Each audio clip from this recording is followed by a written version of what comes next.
सबसे बड़ा सवाल यह है कि क्या डोनाल्ड ट्रंप अब इस जंग को ज्यादा खींचना चाहते हैं। लेकिन इसके साथ कुछ तस्वीरें ऐसी हैं जो इन सवालों पर ये कह रही है कि ट्रंप शायद ऐसा ना हो कि जंग के बीच में ही इसको आधा अधूरा छोड़ के पीछे खींच जाए, क्योंकि अब सीधे तस्वीरें हम आपको अमेरिका से दिखाने वाले हैं, जहां पर अमेरिका के राष्ट्रपति डोनाल्ड ट्रंप के खिलाफ ही अमेरिका के लोग कई हिस्सों में विरोध प्रदर्शन कर रहे हैं, सड़कों पर उतर आए।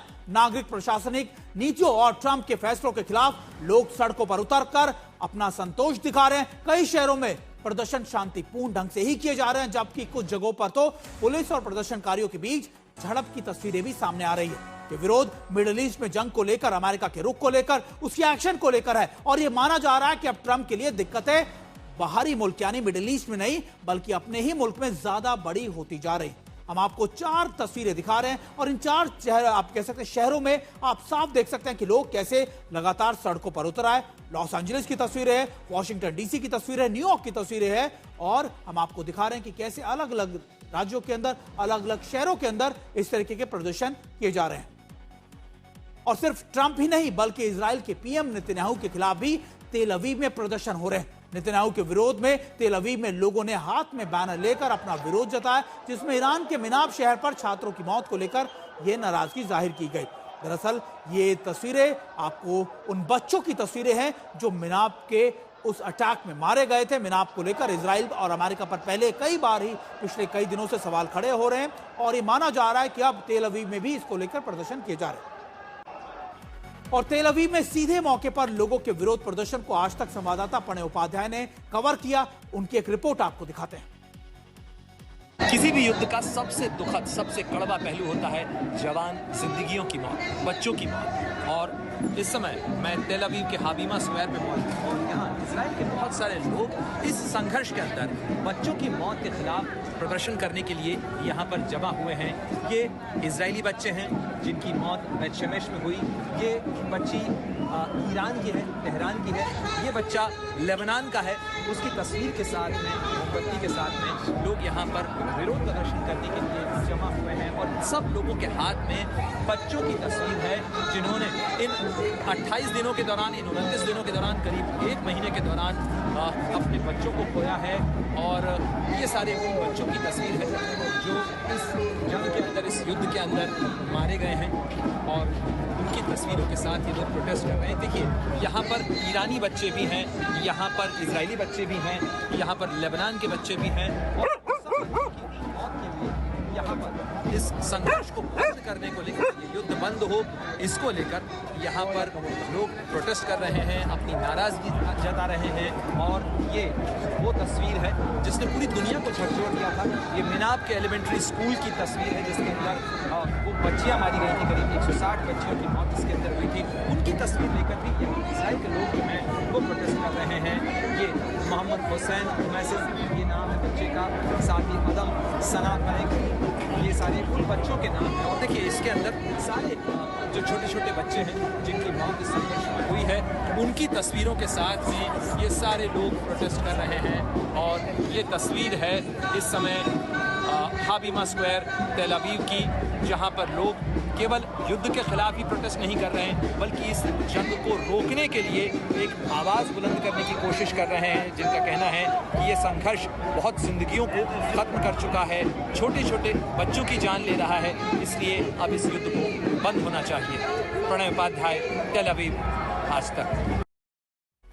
प्रणय उपाध्याय की आपने रिपोर्ट देखी, और हम ये आपको इसलिए दिखा रहे हैं ताकि आप ये समझिए कि इजराइल के पीएम नेतन्याहू पर भी इस समय बहुत ज्यादा दबाव है। कैसे लगातार सियासी दबाव उन पर बढ़ता जा रहा है, मैं आपको बड़ी स्क्रीन पर लिए चलता हूं, आपको दिखाने की कोशिश करता हूं कि आखिरकार कुछ चीजें हैं जो उनके लिए भी चिंता का विषय बनी हुई है, जैसे ट्रंप के लिए इस समय अमेरिका में बनी हुई है। सबसे पहली बात, इजराइल के चुनावी सर्वे में नेतन्याहू की स्थिति कमजोर पाई गई है, यानी जो उनका इलेक्शन सर्वे होता है उसमें वो लगातार वीक होते जा रहे हैं। अब सर्वे में कमजोर दिख रही कि नेतन्याहू की पार्टी लगातार इस बात को लेकर एहसास कर रही है कि 3 साल से लगातार जंग जारी है, जंग में घटी है नेतन्याहू की लोकप्रियता, यानी ये वो सर्वे के आउटपुट हैं जो ये दर्शा रहे हैं कि नेतन्याहू पर भी अब दबाव बढ़ता जा रहा है। जल्द चुनाव नहीं कराना चाहते हैं नेतन्याहू, चाहते हैं जंग और खिंचे ताकि वो अपनी परिस्थितियों को या फिर अपनी सिचुएशन को ये कहकर सामान्य कर सके कि देखिए, इजराइल इस जंग में सबसे बड़ा विजेता निकल कर आए। 31 मार्च तक बजट पास कराना जरूरी, वरना अपने आप होंगे चुनाव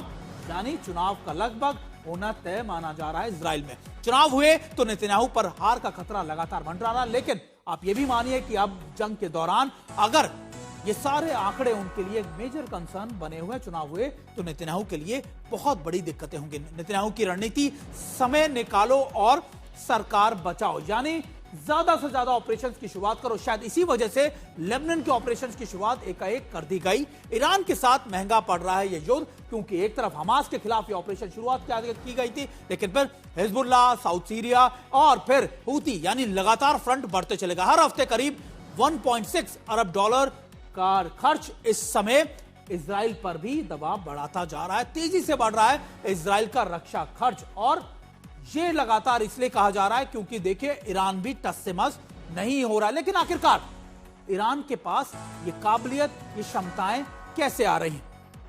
अब आपको हम ये बताते हैं कि आखिरकार रूस और चीन कैसे ईरान की मदद कर रहे हैं और आखिरकार ईरान इस जंग में अब भी कैसे बना हुआ। अमेरिका ये आशंका जता रहा है कि इसके पीछे क्या वजह हो सकती है। हम आपको सबसे पहले दिखाते हैं ये आंकड़े या फिर ये रिपोर्ट बताई जा रही है कि ईरान को ड्रोन भेज रहा है रूस, यानी जो रूस के पास ताकत थी यूक्रेन से लड़ने की, बैलिस्टिक मिसाइलें और ड्रोन, वो भी ईरान को मुहैया कराई गई। घातक हथियार और दवाइयों की आपूर्ति, यानी इस जंग के मैदान में सबसे बड़ी दिक्कत आती है आपके खाद्य पदार्थ, खाने पीने का सामान और दवाइयां, वो भी रूस की तरफ से मिल रहे हैं। ईरान को सैटेलाइट इमेज और डाटा मुहैया करा रहे हैं, यानी सटीक अटैक किए जा रहे हैं। और ये सटीक अटैक करने के पीछे की आप कह सकते हैं कि जो सबसे बड़ी खासियत है वो है यही सारी की सारी सैटेलाइट इमेज। इसके अलावा अमेरिका और इजराइल के सैन्य अभियान की खुफिया जानकारी भी रूस और चीन की तरफ से दी जा रही है, ताकि यह जाना जा सके कि अमेरिका का अगला कदम क्या होगा। अब तक ईरान की भेजी गई 13 टन से अधिक की दवाइयां